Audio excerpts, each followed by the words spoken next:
অল্প কিছু টেকনিক অবলম্বন করলে আপনি আপনার শাশুড়ির মন জয় করতে পারবেন। শাশুড়িরা আসলে বেশি কিছু চায় না, আগের জামানার মানুষ তো, এদেরকে ওইভাবে হাত করতে হবে। মাঝে মাঝে একটু শাশুড়ির মাথায় তেল দিয়ে দিয়েন, চুলে তেল দিয়ে দিবেন আর কি, মাঝে মাঝে চুল আশ্রে দিবেন, এগুলো কিন্তু খুব পছন্দ করে শাশুড়িরা।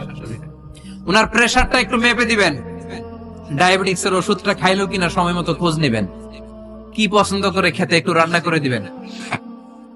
যেই বক্তার ওয়াজ শুনতে পছন্দ করে ওই বক্তার ওয়াজ গুলো ডাউনলোড করে শাশুড়ি আম্মাকে দিবেন, ইসলামী বই দিবেন। দেখবেন বয়স্ক নারীরা মাহফিল যেতে খুব পছন্দ করে, ওয়াজ শুনতে খুব পছন্দ করে, নবীদের কাহিনীগুলো শুনতে পছন্দ করে। বসায় বসায় একটু কাহিনীগুলো শোনাবেন। বাইরে বেরোলে জিজ্ঞেস করেন, আম্মা আপনার কিছু লাগবে কিনা। আর একটা টিপস আছে, চুল যখন আশ্রাবেন আর শাশুড়ির মাথা যখন তেল দিয়ে দিবেন, তখন অতীতের কথা জিজ্ঞেস করেন। দেখবেন অতীতের স্মৃতিতে হারিয়ে গিয়েছে আপনার শাশুড়ি। কি জিজ্ঞেস করবেন জানেন? জিজ্ঞেস করবেন, আম্মা জান, মুক্তিযুদ্ধের সময় আপনার বয়স কত ছিল?